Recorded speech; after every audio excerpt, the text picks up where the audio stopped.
कहीं कामना है, कहीं स्वार्थ है। साहब कहते हैं जिस जीवन में सिर्फ स्वार्थ है वो जीवन थोड़े है। जिस जीवन में परमार्थ का भाव ही नहीं, जिस जीवन में किसी के पीड़ा का अनुभव नहीं, वो व्यक्ति व्यक्ति कहाँ है, वो इंसान कहाँ है। बल्कि इंसान से ज्यादा भावनाएं तो जानवरों में होती है। आप एक कुत्ते को भी एक रोटी दे दीजिए तो वो आपके पीछे पीछे घूमने लगता है। आप एक डंडा भी मार दीजिए तो वो उसको भूल करके आपका स्वामी भक्ति करता है। हिंसक से हिंसक पशु भी आपका प्यार पा करके आपके सामने नतमस्तक हो जाता है। पर इंसान जिसका स्वरूप ही सत्य, हिंसा, प्रेम, करुणा है, वो माया के कारण इतनी क्रूरता प्राप्त कर लेता है, इतनी क्रूरता ग्रहण कर लेता है, इतनी उदंडता जीवन में आ जाती है कि धर्म, न्याय, सत्य, अहिंसा वो कुछ नहीं समझता। और हमें लगता है कि यही जीवन है, यही चोरी, छल, प्रपंच, झगड़ा, लड़ाई ही जीवन है।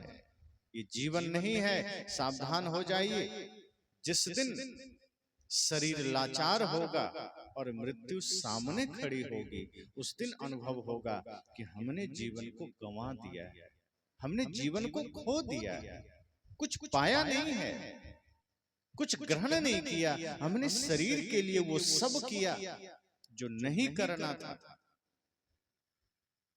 सम्यक श्रम करिए, सही काम करिए, जितना आवश्यक है वो करिए। हम संपूर्ण ऊर्जा, संपूर्ण शक्ति हम शरीर के लिए लगा देते हैं, लेकिन धर्म के लिए नहीं लगाते। आपके पास गाड़ी है, आप गाड़ी में तेल डाल दीजिए, पानी चेक कर लीजिए, पोंछ दीजिए, साफ सफाई कर दीजिए। ठीक है, करना चाहिए, गाड़ी की भी व्यवस्था करनी पड़ेगी, गाड़ी की भी सर्विसिंग करनी पड़ेगी, लेकिन जो गाड़ी चलाने वाला ड्राइवर है उसको भी तो भोजन देना पड़ेगा। आप गाड़ी को तेल पानी दे दिए, ड्राइवर को भोजन ही मत दीजिए, तो कई दिन चला पाएगा गाड़ी। हम शरीर को भोजन दे रहे हैं, कपड़ा दे रहे हैं, पैसे की व्यवस्था कर रहे हैं, घर बना रहे हैं, पद प्रतिष्ठा दे रहे हैं, लेकिन आत्मा के लिए भजन, आत्मा के लिए धर्म, आत्मा के लिए सत्संग हम करते ही नहीं है। आत्मा के लिए भक्ति का मार्ग पर हम चलने की चेष्टा ही नहीं करते। इसलिए संत ने कहा कि सिर्फ जन्म लेना, कमाना, खाना, शादी करना, बच्चे पैदा करना जीवन नहीं है, ये जीवन का लक्ष्य नहीं है। और आप सोचें तो इससे ज्यादा आज तक किया क्या? क्या यही जीवन है? क्या यही जीवन का लक्ष्य है? ना तो ये जीवन है, ना ये जीवन का लक्ष्य है। साहब तो कहते हैं ये मृत्यु से भी बदतर है। जिस हृदय में, जिस जीवन में किसी के प्रति प्रेम नहीं है, करुणा नहीं है, वो जीवन नहीं हो सकता। अगर हमारी क्रूरता हमारे लिए, समाज के लिए घातक बन रही है, तो वो जीवन कहाँ रहा? और स्वाभाविक है, क्रूरता होगी तो घातक ही होगी। जहां जहर होगा नुकसान ही तो करेगा। ऐसा तो है नहीं कि कह सकते हैं कि नहीं हमारे पास अच्छी क्रूरता है, या हम अच्छा क्रोध करते हैं। जैसे कोई आदमी चोरी करता है तो उसको क्या कहेंगे? कोई बहुत बड़ा चोर है, कोई छोटा चोर है तो दोनों चोर ही, हम दोनों को गलत कहेंगे। ऐसा तो नहीं कहेंगे नहीं ये चोर बहुत बढ़िया है, चोर अच्छा है, सज्जन है। जब वो सज्जन होगा तो चोर नहीं होगा, चोर होगा तो सज्जन नहीं होगा। चोर में अच्छा बुरा क्या? शराबी है, शराबी है, अच्छा बुरा क्या? मांसाहारी है तो मांसाहारी है। एक व्यक्ति ने मुझसे कहा, मैंने कहा आपके यहाँ मैं भोजन नहीं कर पाऊंगा क्योंकि आप मांसाहारी हैं। उन्होंने कहा मैं हमेशा नहीं खाता, साल में 2-3 बार बस मेरे यहाँ खा सकते हैं।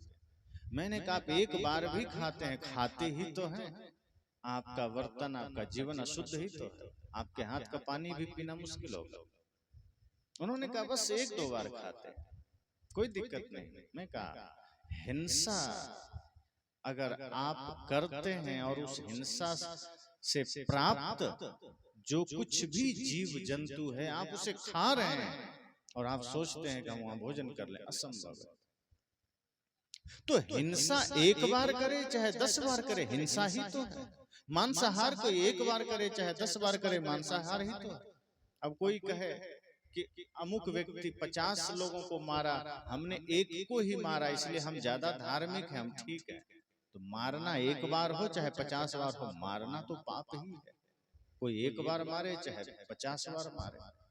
और हम जीवन में अगर हिंसा की प्रवृत्ति धारण किए हुए हैं, अगर हम जीवन में क्रूरता की प्रवृत्ति धारण किए हुए हैं, झूठ चोरी छल नशा की प्रवृत्ति धारण किए हुए हैं, इसका मतलब हम अभी वास्तविक जीवन से अनजान हैं।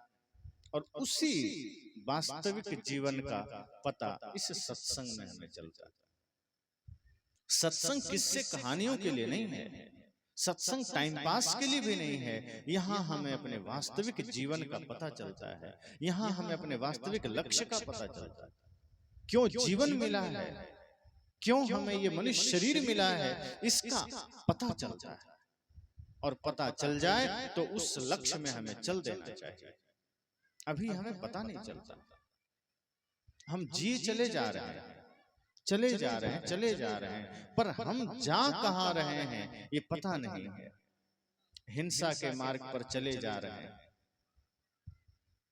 पाप के मार्ग पर चले जा रहे हैं, चोरी के मार्ग पर चले जा रहे हैं। हम रुक ही नहीं रहे, दौड़े चले जा रहे हैं। आते आते आज एक जगह 2-4 बच्चों पर नजर पड़ी, बांस की छड़ी हाथ में थी, उसके आगे एक धागा लटक रहा था, उस धागे में कुछ मांस के टुकड़े लटक रहे थे, अब पानी के स्रोत में वो हाथ टिकाया हुआ था। आप सब जानते हैं मछली मार रहा था, छोटा छोटा 3-4 बच्चा। मैंने सोचा इसकी आयु अभी 6-7 वर्ष है और अभी से ये मछली मारने आ गया, क्या इसको संस्कार मिला होगा, माता पिता ने इसे क्या सिखाया होगा, या खुद उन्होंने कैसा जीवन जिया होगा जो आज ये 6 साल का बच्चा मछली मारने पर उतारा। मछली के अंदर वही जान है, इसे पता नहीं है। कोई इसे एक थप्पड़ मार दे रोता हुआ घर पहुंच जाएगा, लेकिन कितने जीवों को मार करके वो खा के पेट में डाल देगा, इसका पता नहीं कि कितना बड़ा अपराध कर रहा है। ये हिंसा की प्रवृत्ति कहां से आई, ये क्रूरता की प्रवृत्ति कहां से आई? हम सत्संग से दूर हैं, धर्म से दूर हैं, तो बचपना से ये हिंसा ही तो आएगी। अगर घर का वातावरण हम आध्यात्मिक बना दें, घर का वातावरण हम धार्मिक बना दें, तो उन्हीं बच्चों के हाथ में पानी का गिलास होगा और भूखे लोगों, भूखे प्यासों को वो पहुंच जाएगा पानी पिलाने। जैसे अभी 2 बच्चे आए पानी बांट रहे थे। अगर भीतर अहिंसा का भाव है, प्रेम का भाव है, वो किसी का जान नहीं लेगा, जान बचाने के लिए खड़ा होगा। फिर वो हिंसा नहीं करेगा, वो अहिंसा के लिए खड़ा होगा।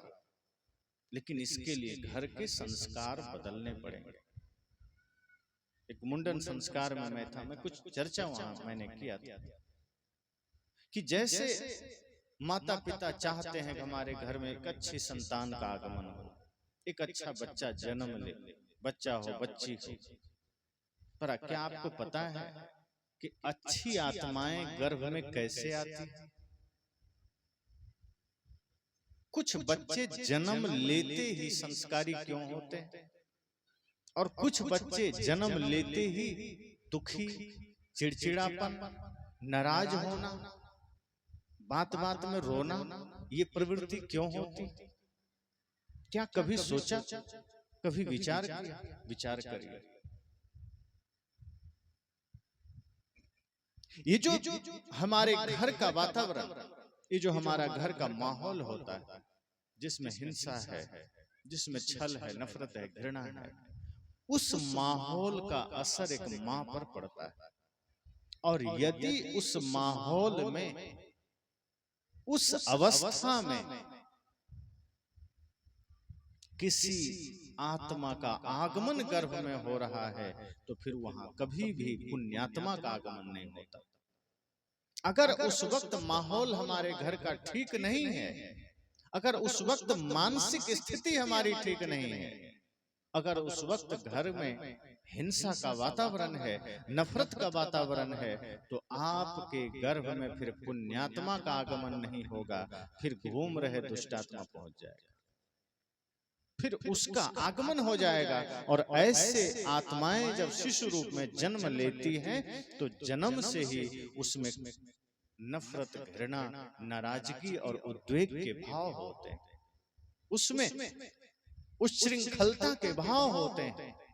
लेकिन जब आप अपने मन मस्तिष्क को शुद्ध रखते हैं, पवित्र रखते हैं, पावन रखते हैं, धर्म सत्संग करते हैं, भक्ति करते हैं, मन में कोई कपट नहीं रखते हैं, तो फिर पुण्यात्मा का आगमन आपके घर में होता है। फिर उस गर्भ में पुण्यात्मा का आगमन होता है और वो जन्म से ही भक्तिमय, प्रेममय, आनंदमय, संस्कारी होता है।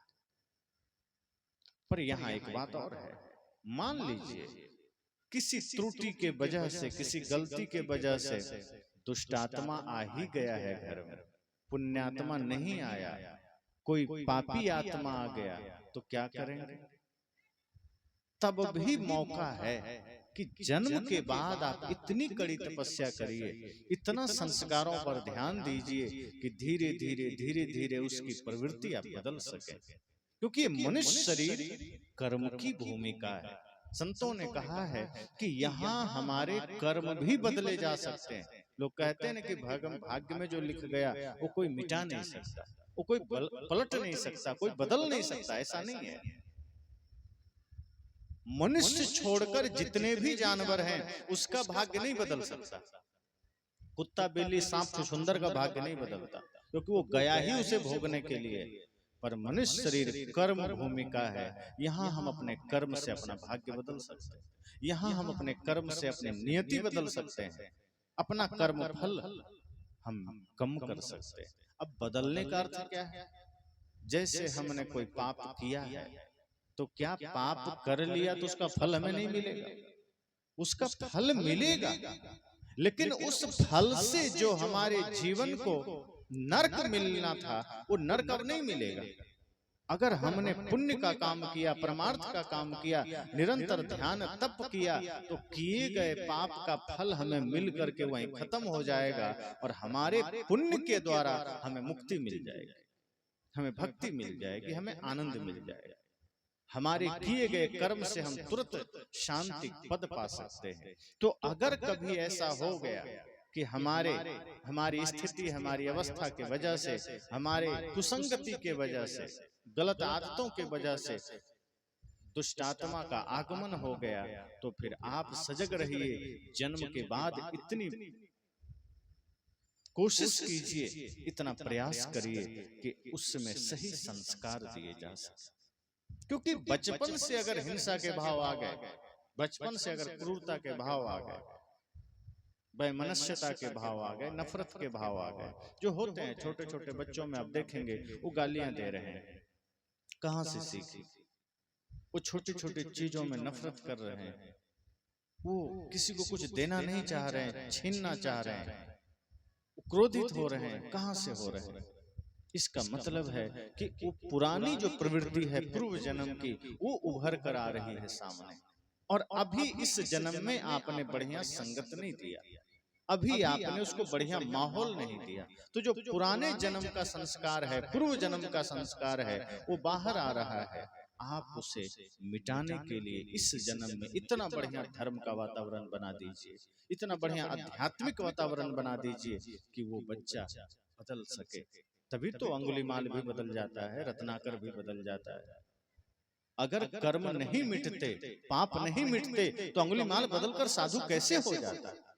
और आज भी बहुत से अंगुलीमाल बदल रहे हैं, बहुत से पापी बदल करके पुण्यात्मा हो रहे हैं। क्यों? क्योंकि मनुष्य शरीर कर्म की भूमिका है, साधन का धाम है। इसलिए मैंने कहा जीवन इतना भर नहीं है कि हिंसा में लगे हैं, चोरी में लगे हैं, किसी तरह घर बना लिया, किसी तरह शरीर को भोजन पानी दे दिया, बहुत बड़ा ऊंचा पद प्रतिष्ठा पा लिया, इस शरीर का लक्ष्य नहीं, इस शरीर की उपयोगिता नहीं। इतना करना भर जीवन नहीं है, इतना करके क्या पाया? जाएंगे तो खाली हाथ जाएंगे, कुछ लेकर तो नहीं जाएंगे। इसलिए साहब कहते हैं कि ये जीवन का तो एक छोटा सा हिस्सा है, कि जैसे आप घर बना लिए तो घर आप रहने के लिए बनाए, क्यों? क्योंकि वर्षा से रक्षा हो सके, गर्मी से रक्षा हो सके, ठंडी से रक्षा हो सके। इसी तरह मनुष्य शरीर इसलिए मिला ताकि हम पापों से बच करके हिंसा से बचें, बंधन से बचें और इस शरीर से मुक्ति पा सकें। इस शरीर मुक्ति के लिए मिला है, भक्ति के लिए मिला है।